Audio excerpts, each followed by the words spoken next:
Most people believe productivity is about willpower, but they are living a chemical lie. You sit at your desk for 2 hours, yet you only truly work for 15 minutes because your brain is fighting itself. This isn't a lack of discipline. It's a failure of biology. The truth is, the flow state isn't a stroke of luck or a random burst of creative lightning. It is a precise, repeatable chemical formula. Imagine having a literal biological switch that could trigger hyper-focus on command, forcing your brain to ignore distractions and dive deep into the task at hand. But here is the catch.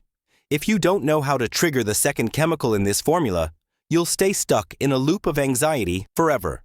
In the next few minutes, I'm going to reveal the exact 15-minute protocol top performers use to hack their internal neurochemistry.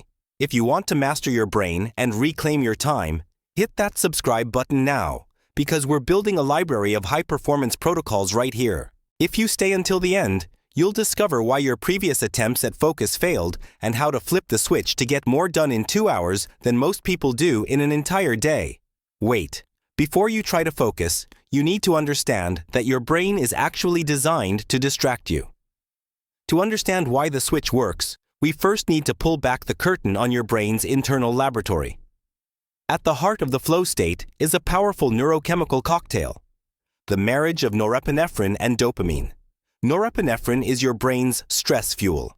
It creates alertness and arousal, essentially telling your system, something important is happening, pay attention. But on its own, it feels like anxiety. That's where dopamine comes in, the chemical of reward and engagement. When these two bond, you shift from feeling overwhelmed to feeling locked in. You aren't just working, you are being propelled forward by a wave of biological interest. This state isn't just a productivity hack, it's a financial asset. In our upcoming Neuro Wealth series, we'll see how this exact neurobiology is what separates the top 1% from everyone else. But why does it feel so painful just to start? That pain is actually a requirement, and if you misinterpret it, you'll quit just seconds before the magic happens. This is the struggle phase. When you feel that intense urge to check your phone or clean your desk, that's not a sign to stop. It's actually the sign that your brain is loading the gun. During this phase, your brain is flooded with cortisol and norepinephrine as it tries to process the complexity of the task. It feels like friction, but this friction is a requirement. You cannot have the click of flow without the grind of the struggle. If you push through those first few minutes of discomfort, the brain finally releases the dopamine needed to bridge the gap into hyperfocus. Suddenly, your prefrontal cortex, the part of the brain responsible for self-doubt and overthinking, shuts down, a phenomenon known as transient hypofrontality. In this state, your information processing speed skyrockets. Science shows that a person in flow is up to 5 times more productive than someone who isn't. You aren't just working harder. You are operating on a completely different level of human efficiency. Now, let's build the bridge. Most people fail here because they skip step 2. Don't be one of them. Every sentence of this protocol is designed to buy you the next moment of focus. This is the 15-minute activation protocol, a sequence of 4 specific steps that function like a domino effect. Step 1. Plug the cognitive leaks. Before you can fill your brain with focus, you must stop the leaks. Your brain is a scanning machine. Every stray object on your desk, a dirty coffee mug, a pile of mail, even a turned-off smartphone, is a cognitive leak. These objects send subtle signals to your subconscious, forcing your brain to use precious energy to ignore them. To enter hyperfocus, you must practice radical visual minimalism. Clear everything from your sight except the tools required for the task at hand. If a visual element doesn't serve the story of your work, delete it immediately. Step 2.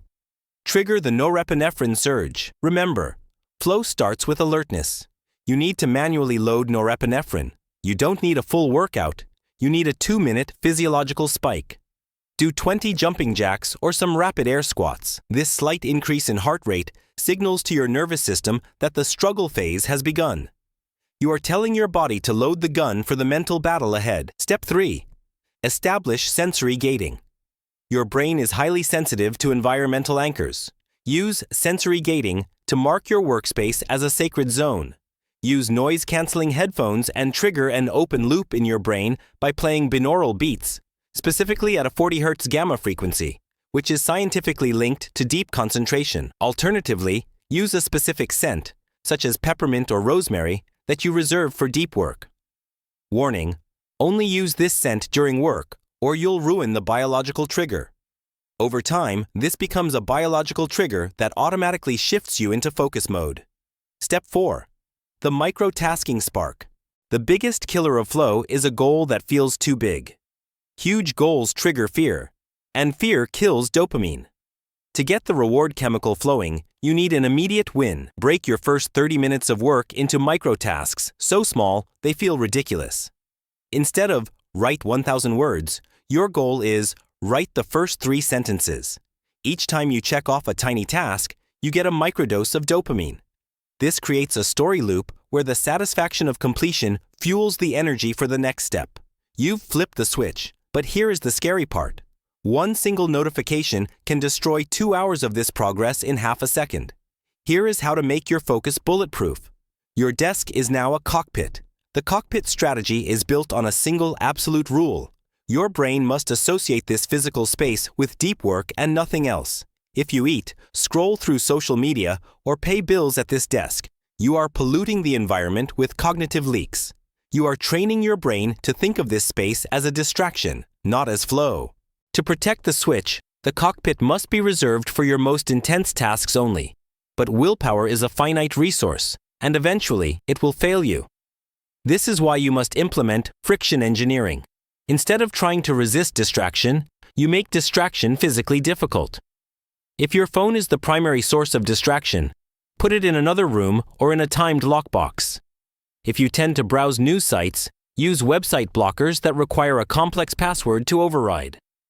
By increasing the physical friction required to get distracted, you buy your brain the extra seconds it needs to stay in flow. You are making the wrong choice much harder to execute than the right one. Finally, we use a psychological defense called shadow visualization. Most focus breaks are due to unexpected interruptions. Before you start your session, take 60 seconds to predict the shadows, the specific distractions likely to occur. Will the delivery person ring the doorbell? By visualizing these scenarios, you can create if-then plans. If my phone pings, then I will ignore it until my timer goes off. This prevents the surprise from triggering a pattern interrupt and keeps your neurochemistry locked on the task. By protecting the cockpit, you are defending the most valuable asset you own: your attention.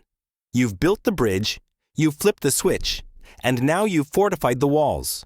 What is the one deep work goal you've been putting off? Comment your goal below.